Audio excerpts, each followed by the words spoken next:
Filipino conjunctions or connecting words. So conjunctions are words used to connect words, phrases, or clauses. Here are some common Filipino conjunctions and their uses. So the first one is at, which translates to and in English, to connect two or more words or phrases. The second one is o or in English, to present choices or alternatives. The third one is pero, which translates to but in English, to indicate a contrast or exception. The fourth one is at saka, which translates to and then in English, to indicate a sequence of events. Number 5 is o kaya or else in English, which is used to indicate a condition or threat. Number 6 is kung, which translates to if in English, to introduce a conditional clause. Number 7 is dahil or because in English, to indicate a reason or cause. Number 8 is kaya or therefore in English, to indicate a result or consequence. Number 9 is habang, which translates to while in English, to indicate something happening simultaneously. And number 10, hanggat or until in English, which is to indicate a duration of time. Let us have our example sentences for at or and in English. Si Maria at si Jose ay magkaibigan. Maria and Jose are friends. So magkaibigan are friends. So si Maria at si Jose ay magkaibigan. Kumain siya ng kanin at ulam. He or she ate rice and dish. So kanin is rice and ulam is dish. Kumain siya ng kanin at ulam. Pumunta kami sa mall at sinihan. We went to the mall and cinema. Pumunta is like went, and then a mall is a mall, and then a sinihan is a cinema. Pumunta kami sa mall at cinema. Maganda at matalino si Ana. Ana is beautiful and intelligent. Maganda is beautiful and matalino is intelligent. Maganda at matalino si Ana. Umuulan at mahangin ngayon. It's raining and windy today. Umuulan, that's raining, and mahangin is windy. And ngayon is today, umuulan at mahangin ngayon. Next one is the conjunction or. Gusto mo ba ng kape o tsaa? Do you want coffee or tea? So kape is coffee, tsaa is tea, and then gusto is like. So gusto mo ba ng kape o tsaa?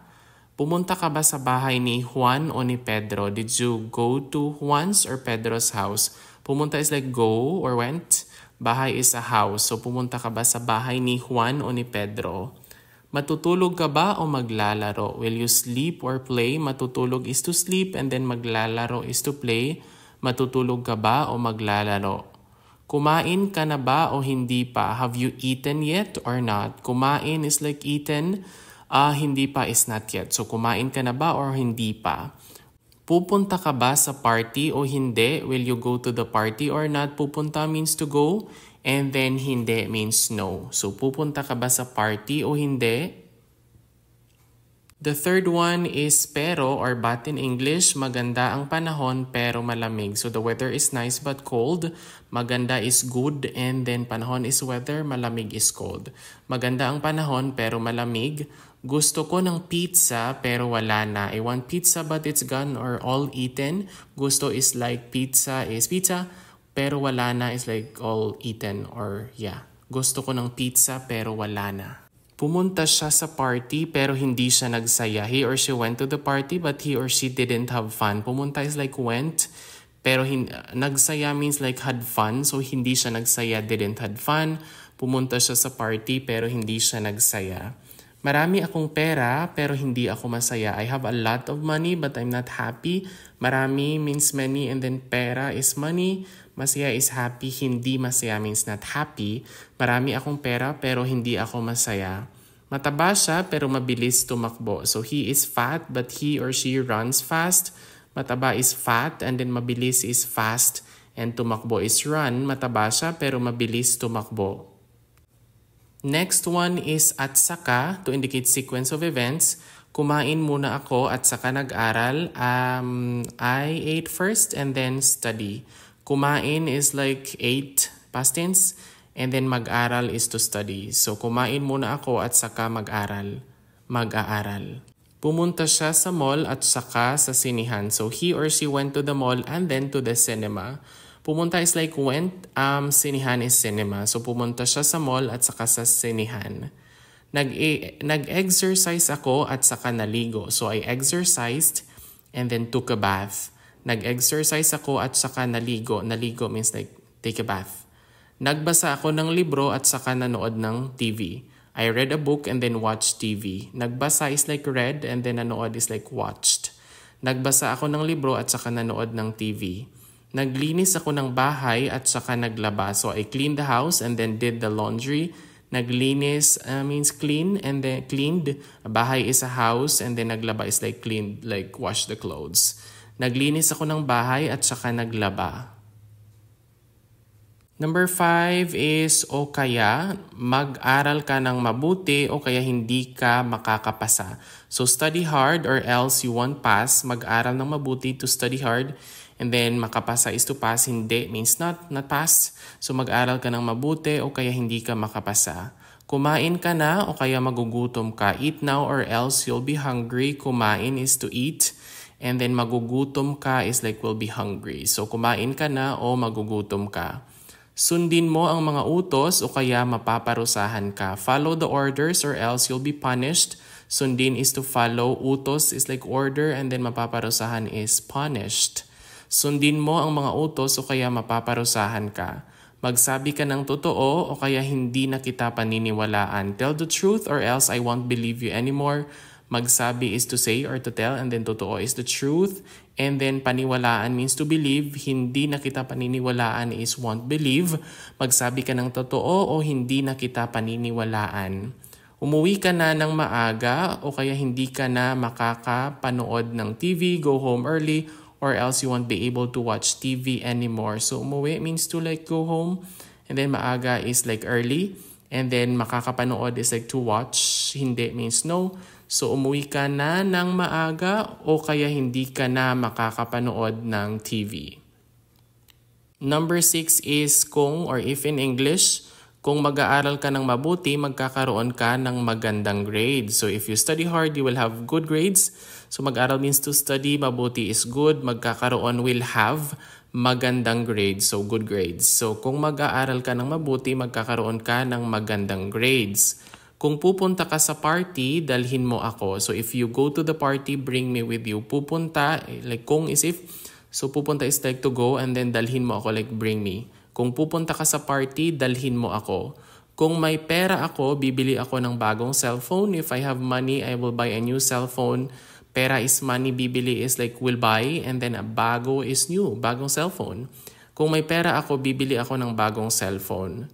Kung hindi ka magpapaalam, hindi ka makakapunta sa labas. So if you don't ask permission, you won't be able to go outside. Paalam is like permission. Hindi ka magpapaalam, will not ask for permission. Makakapunta sa labas like go outside. Labas is outside, hindi is nope. So kung hindi ka magpapaalam, hindi ka makakapunta sa labas. Kung maaga kang matutulog, maaga kang magigising. If you sleep early, you will wake up early. Maaga is early, matutulog is will sleep. And then magigising is will wake up. So kung maaga kang matutulog, maaga kang magigising. Next one is dahil or because in English. Dahil umuulan, hindi kami makakalabas. Because it's raining, we can't go out. Umuulan is raining, makakalabas is go out. Able to go out. So dahil umuulan, hindi kami makakalabas. Dahil may sakit siya, hindi siya makakapasok sa klase. Because he or she is sick, he or she can't or didn't attend the class. Sakit is like sick and then pasok means to enter, class is klase. Dahil may sakit siya, hindi siya nakapasok sa klase. Dahil masyadong maingay, hindi ako nakatulog because it's too noisy, I can't sleep. Maingay is noisy, masyado is too noisy. Makatulog is to sleep. Makatulog, can sleep. Dahil masyadong maingay, hindi ako makatulog. Dahil may trabaho ako, hindi ako makakapunta sa party because I have work. I can't go to the party. Trabaho is work. Makakapunta is to go, hindi means not. So dahil may trabaho ako, hindi ako makakapunta sa party. Dahil gutom na ako, kumain ako ng marami. Because I'm hungry, I ate a lot. Gutom is hungry, kumain is like ate, and then marami means many. Number 8, we have here kaya or therefore in English. Umuulan kaya hindi kami nakalabas. So it's raining, therefore we can't go out. Umuulan is like raining, makalabas is to go out. So umuulan kaya hindi kami makalabas, hindi means nope. May sakit siya kaya hindi siya nakapasok sa klase. He or she is sick, therefore he or she didn't attend class. Next one, masyadong maingay kaya hindi ako nakatulog. It's too noisy, therefore I can't sleep. Maingay is noisy, makatulog is to sleep. May trabaho ako kaya hindi ako makakapunta sa party. I have work, therefore I can go to the party. Trabaho is work. And punta means to join, hindi means nope. May trabaho ako kaya hindi ako makakapunta sa party. Gutom na ako kaya kumain ako ng marami. I'm hungry, therefore I ate a lot. Gutom is hungry and kumain is like ate, and then marami means many. And then number 9 is habang, which is while in English. Habang nagluluto siya, nanonood ako ng TV. While he or she is cooking, I'm watching TV. Nagluluto means cooking.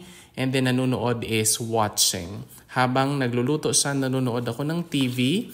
Habang nag-aaral ako, nakikinig siya ng musika. While I am studying, he or she is listening to music. Nag-aaral is study. Nakikinig is listening. Habang nag-aaral ako, nakikinig siya ng musika. Habang naglalakad ako, nakita ko siya. While I was walking, I saw him or her. Naglalakad is walking, nakita is like saw. Habang naglalakad ako, nakita ko siya. Habang sumasayaw kami, umuulan. While we were dancing, it was raining. Sayaw means dance, umuulan is raining.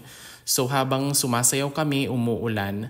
Habang nagbibisikleta ako, nakita ko ang isang pusa. While I was riding my bike, I saw a cat.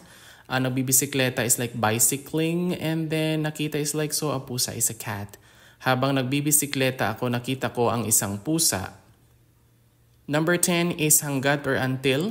Mag-aaral ako hanggat matapos ko ang aking takdang aralin. I will study until I finish my homework. Mag-aaral means to study. Matapos is to finish, and then ang takdang aralin is an assignment. Mag-aaral ako hanggat matapos ko ang aking takdang aralin. Maghihintay ako hanggat dumating siya. I will wait until he or she arrives. Hintay means to wait. Hanggang is until. Dumating is to arrive. Maghihintay ako hanggat dumating siya. Manunood ako ng TV hanggat hindi ako makatulog. I will watch TV until I can't sleep.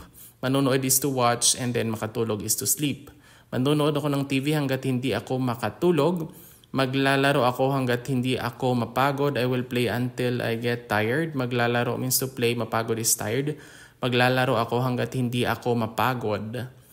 Sasayaw ako hanggat hindi ako mapagod. I will dance until I get tired. Sayaw means to dance, and then pagod is tired. So sasayaw ako hanggat hindi ako mapagod. And that is all about for this video regarding Filipino conjunctions. Maraming salamat for watching this video, and see you in the next one. Bye!